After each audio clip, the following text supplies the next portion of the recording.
Bismillahirrahmanirrahim. Assalamualaikum warahmatullahi wabarakatuh.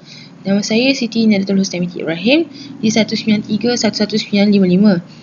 Hari ini saya dan rakan sekumpulan saya iaitu Nurbillah Atirah binti Ahmad Fitri di 193-11931 akan membentangkan tajuk proposal kami iaitu jual beli secara cedok, kajian terhadap tahap kepuasan pelanggan.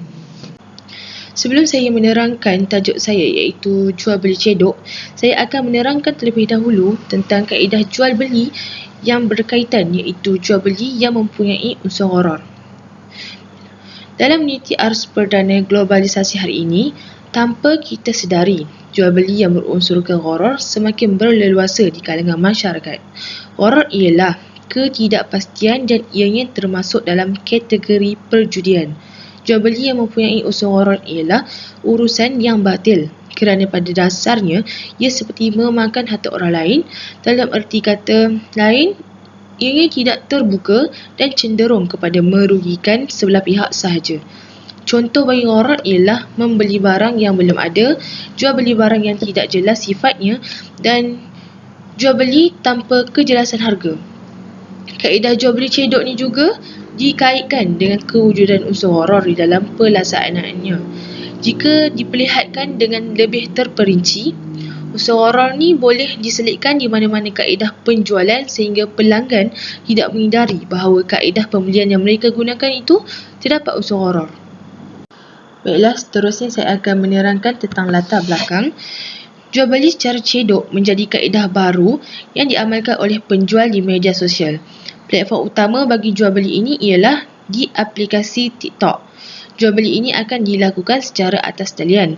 Ramai pelanggan tertarik untuk menggunakan kaedah ini kerana ianya berbeza dengan jual beli yang sering kita gunakan pada kehidupan seharian. Cara pembeliannya agak unik sehingga pelanggan tertarik untuk menggunakan kaedah ini. Bagi mereka, cara pembelian jual beli secara cedok ini sama konsepnya dengan jual beli yang biasa digunakan. Namun, jika kita lihat dengan lebih terperinci, kaedah jual beli cedok ini mempunyai persepsi yang bertentangan dengan agama Islam, yang mana mempunyai unsur gharar iaitu penipuan dan penganiayaan. Islam tidak membenarkan jual beli yang melibatkan penipuan dan penganiayaan. Namun, sehingga kini, ramai yang masih menggunakan kaedah ini meskipun ianya bertentangan dengan agama. Niat mereka hanya ingin berseronok dan bersukaria apabila mereka membuat pembelian dengan kaedah cedok ini. Membelakangi hukum agama kerana ingin mencuba sesuatu yang baru semestinya merupakan perbuatan yang terlarang untuk dilakukan. Menjual dan membeli dengan kaedah jual beli yang mempunyai unsur terlarang di sisi Islam merupakan perkara terkutuk dan terlarang untuk dilakukan. Jual beli yang dibenarkan oleh syarak adalah jauh lebih baik daripada jual beli yang mempunyai unsur penipuan seperti kaedah cedok ini. Jelaslah di sini bahawa jual beli secara cedok adalah haram di sisi syarak. Sebagai umat Islam, kita perlulah menghindari dari melakukan perkara yang dilarang. Agama Islam telah menetapkan segala hukum hakam di dalam kehidupan seharian, jadi kita perlulah mematuhi segala yang telah ditetapkan. Baiklah, sekarang saya akan membentangkan tentang pernyataan masalah. Pada masa kini, jual beli secara cedok dalam kalangan remaja mula membimbangkan banyak pihak. Pelbagai karatan akhbar telah mengetengahkan isu jual beli secara cedok disebabkan munculnya pelbagai kesan-kesan negatif yang akan diterima oleh seseorang yang memilihnya. Ini kerana jual beli secara cedok mempunyai unsur-unsur yang tidak dibenarkan syarak kerana terdapat unsur gharar. Seperti yang dinyatakan pada karatan akhbar Cosmo pada 26 Julai 2022 bahawa kaedah jual beli secara cedok bukan sahaja tidak sah, sebaliknya turut mempunyai unsur gharar iaitu ketidaktentuan, jahalah iaitu ketidaktahuan dan perjudian.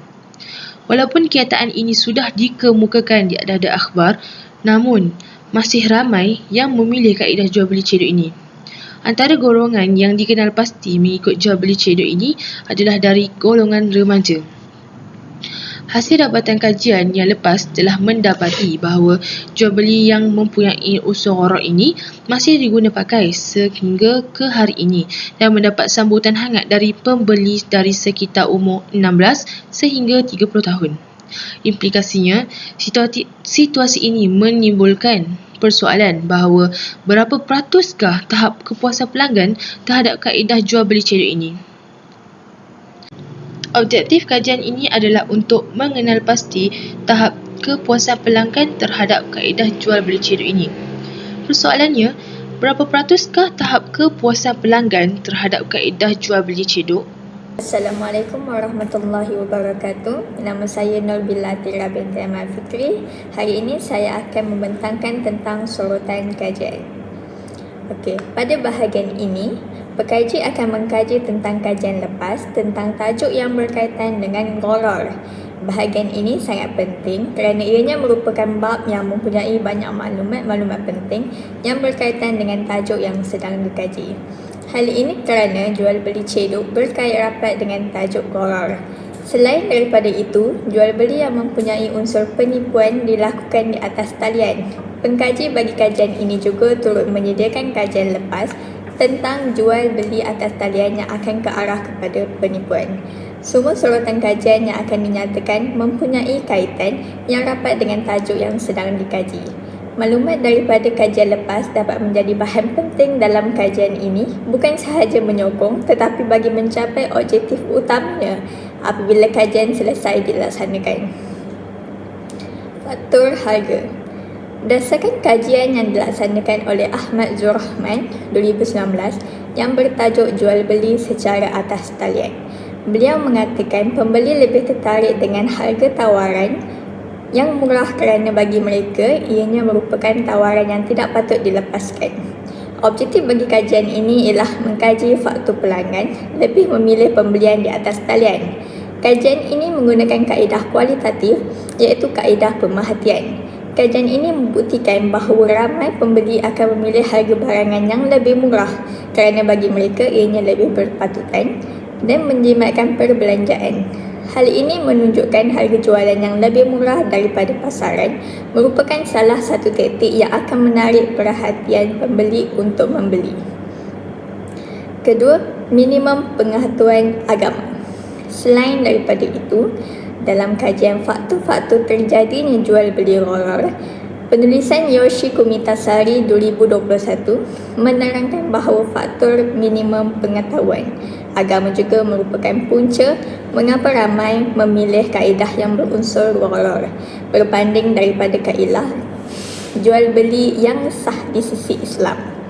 Jual beli yang berunsur penipuan ini akan mendatangkan keuntungan kepada penjual sahaja dan kerugian pula akan ditanggung oleh pelanggan. Objektif utama bagi kajian ini ialah mengkaji faktor pelanggan memilih kaedah jual beli gharar. Kaedah penyelidikan yang digunakan dalam kajian ini ialah kualitatif melalui kaedah soalan selidik dan juga kaedah pemerhatian. Kaedah jual beli yang sah dengan syariat Islam lebih jauh baik berbanding kaedah yang mempunyai unsur gharar. Pelanggan yang kurang pengetahuan ilmu agama akan menganggap kaedah jual beli gharar adalah sama dengan kaedah jual beli yang sering kita amalkan dalam kehidupan seharian. Seterusnya, faktor budaya. Masih lagi dalam kajian Yoshi Kumitasari, faktor ini juga telah diterangkan. Tidak dapat dinafikan lagi bahawasanya faktor budaya sangat mempengaruhi masyarakat. Persekitaran yang negatif ini akan terus tersebar jika masih diamalkan oleh orang ramai.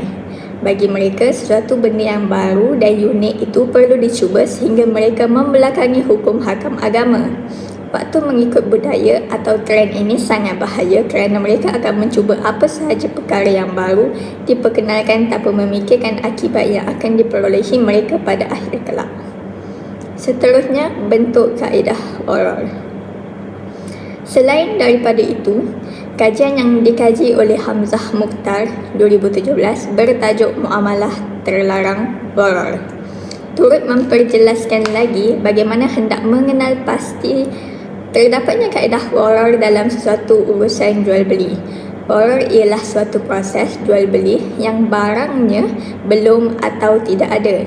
Nabi tidak menghalang urusan jual beli Sekiranya barang yang hendak dijual tidak ada, seperti apabila seseorang ingin menjual susu haiwan yang masih di payudara induknya, asalkan apabila susu itu sudah ada, penjual mestilah menjualnya dengan kuantiti yang jelas agar mengelakkan sebarang penipuan ke atas pelanggan. Objektif yang ingin dicapai dalam kajian ini ialah mengenal pasti bentuk kaedah gharar dalam proses jual beli. Kaedah yang digunakan di dalam kajian ini ialah kaedah kualitatif dalam proses pemerhatian bagi memperoleh maklumat bagaimana bentuk kaedah gharar yang sering digunakan. Kejujuran penjual diuji di sini. Penipuan akan berlaku jika mereka lebih memilih keuntungan daripada menjaga hak asasi pelanggan. Seterusnya ialah hukum gharar. Menurut kajian daripada Muhammad Arif 2019 yang bertajuk Riba, Gharar dan Maisir dalam Ekonomi Islam, pengkaji tersebut menerangkan bahawa unsur gharar merupakan unsur kedua yang dilarang untuk digunakan dalam ekonomi Islam selepas riba. Hukum bagi gharar ialah haram di sisi Islam kerana transaksinya tidak jelas dan tidak tahu keberadaannya. Pelanggan tidak dapat mengesahkan kualiti barang yang dibeli, dan gharar juga menggunakan konsep untung-untungan. Unsur gharar salah di sisi Islam kerana ianya ke arah perjudian apabila terdapat pertaruhan dalam proses jual beli tersebut. Selain daripada itu, ianya akan menimbulkan sikap permusuhan dan perbalahan pada orang yang menanggung rugi. Kerugian yang akan ditanggung daripada unsur gharar ini merupakan kerugian yang besar dan tidak sepatutnya terjadi di dalam sesuatu proses pembelian. Objektif utama bagi kajian ini ialah mengkaji hukum sebenar gharar. Kaedah penyelidikan yang digunakan di dalam kajian ini ialah kaedah kuantitatif, iaitu dengan cara penyelidikan tinjauan melalui temu bual secara langsung dengan ahli mufti bagi membicarakan dan membincangkan soal hukum gharar. Terdapat hikmah daripada larangan untuk tidak melakukan gharar ialah dapat menjaga harta agar tidak hilang dan menghilangkan sikap permusuhan yang akan terjadi pada kedua pihak dalam urusan jual beli kaedah ini. Seterusnya, pandangan ulama. Berdasarkan kajian Hamnah Yusof 2021 yang bertajuk Penerangan Hadis tentang Jual Beli Gharar, pengkaji menjelaskan jual beli yang berunsurkan gharar telah disebut dan ditekankan dalam hadis Sahih Muslim daripada Abu Hurairah. Rasulullah melarang jual beli dengan cara hasyah dan cara lain yang mengandungi unsur penipuan. Hal ini kerana jual beli yang mempunyai unsur gharar dan penipuan ini merupakan satu kaedah jual beli orang jahiliah. Nabi juga menegaskan bahawa cara penjual gharar ini seperti cara memakan harta orang lain secara haram. Objektif bagi kajian ini ialah mengkaji pendapat ulama bagi urusan gharar. Kaedah yang digunakan ialah kaedah kuantitatif, iaitu dengan menggunakan kaedah temu bual. Semua hadis yang berkait dengan jual beli gharar telah jelas menerangkan hukum dan ketidakbolehan untuk melakukannya. Maklumat ini penting bagi menyokong kajian ini untuk terus dilakukan sehingga mencapai objektif utama. Berdasarkan sorotan kajian yang telah dinyatakan di atas, pengkaji-pengkaji tersebut mengkaji hukum dan faktor kewujudan gharar dalam sesuatu sistem jual beli. Kaedah kajian yang pengkaji tersebut gunakan ialah kaedah pemerhatian dan juga temu bual, di mana pengkaji-pengkaji tersebut memerhati mengapa berlakunya gharar dan puncanya di dalam sesuatu urusan jual beli. Objektif pengkaji-pengkaji tersebut hanya ingin mencari hukum dan faktor bagi kaedah gharar. Ianya berbeza sekali dengan pengkaji bagi kajian ini kerana pengkaji ini ingin mengkaji tahap kepuasan pelanggan terhadap kaedah jual beli secara cedok menggunakan kaedah kuantitatif, iaitu soal selidik bagi mendapatkan persepsi daripada pelanggan sendiri. Seterusnya, bagi metodologi kajian. Kajian ini telah menggunakan kaedah kuantitatif, iaitu secara soal selidik. Soal selidik dilakukan bagi mengenal pasti sejauh mana kepuasan pelanggan terhadap kaedah jual beli secara cedok. Seterusnya, kepentingan kajian. Berdasarkan kajian ini, ia amatlah penting kerana kajian ini, yang pertama, dapat membezakan jual beli yang dibenarkan oleh syarak dengan jual beli yang tidak dibenarkan oleh syarak. Yang kedua, dapat dijadikan sumber rujukan kepada peniaga berkaitan kaedah jual beli yang dibenarkan. Yang ketiga, dapat menerangkan kepada peniaga mengenai kesalahan menggunakan kaedah jual beli cedok serta membahaskan berkaitan terdapat unsur gharar dalam kaedah tersebut. Yang keempat, kajian ini juga dapat membuktikan bahawa kaedah jual beli cedok ini mempunyai unsur-unsur gharar yang mana tidak dibenarkan oleh syarak. Seterusnya, skop dan batasan kajian. Di dalam kajian ini, pengkaji telah menetapkan beberapa skop dan batasan kajian. Pengkaji telah mengkaji di Kepala Batas Pulau Pinang. Kajian ini melibatkan responden pengguna media sosial TikTok dari semua lapisan masyarakat, tidak kira muda atau tua, kerana ia merupakan platform utama bagi kaedah jual beli cedok. Definisi istilah. Jual beli cedok adalah proses jual beli yang dijalankan secara langsung di platform media sosial. Hukum bagi melakukan kaedah jual beli cedok ini ialah haram kerana terdapat unsur penipuan dan kerugian bagi sebelah pihak. Meskipun ianya salah di sisi syarak, namun ramai pelanggan yang masih menggunakan kaedah jual beli ini. Hal ini kerana cara pelaksanaan bagi kaedah jual beli cedok ini agak unik dan menarik, menyebabkan ramai pelanggan tertarik untuk menggunakan kaedah ini. Ini membuktikan bahawa mengapa kaedah ini masih giat dilakukan meskipun ianya salah di sisi syarak. Lokasi kajian yang dipilih ialah di Kepala Batas Pulau Pinang. Platform utama bagi kaedah jual beli cedok ini yang menyebabkan ianya semakin berleluasa di kalangan pelanggan ialah di media TikTok. Daripada kajian ini, pengkaji telah merumuskan bahawa kajian ini bertujuan untuk melihat tahap kepuasan pelanggan terhadap kaedah jual beli secara cedok di negeri Pulau Pinang. Dalam bab ini, pengkaji telah menjelaskan berkaitan latar belakang masalah, penyataan masalah, objektif kajian, persoalan kajian, metodologi kajian, kepentingan kajian, skop dan batasan kajian dan juga definisi istilah. Ini merupakan persediaan pengkaji untuk memulakan kajian serta menamatkan kajian sehingga ke peringkat akhir. Oleh itu, berdasarkan perkara-perkara yang telah dimasukkan ke dalam proposal ini, menunjukkan bahawa kajian ini perlu dijalankan sehingga selesai. Pengkaji berharap kajian ini dapat menjadi rujukan kepada semua pembaca kerana kajian ini amatlah penting kepada semua masyarakat, terutamanya golongan remaja. Baiklah, itu sahaja daripada kumpulan saya. Sekian, Assalamualaikum warahmatullahi wabarakatuh.